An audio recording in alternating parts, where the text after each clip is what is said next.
तीन जन वीरपुत्र अच्छा से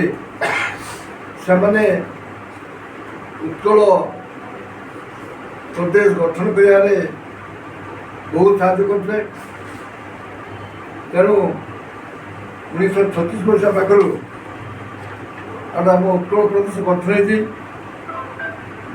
यही पर्व आज आम ओडिशा सरकार 14 दिन पूरा पालन कर एप्रिल 14 पर्यटन पालन हम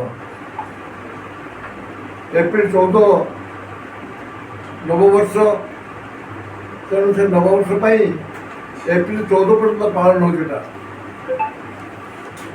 जहाँ आज आम जो मान निजक उत्कल बोली कहूँ आम ओडिया बोली कहूँ आज स्मरण करा पाद तले प्रणाम करा। नमस्कार।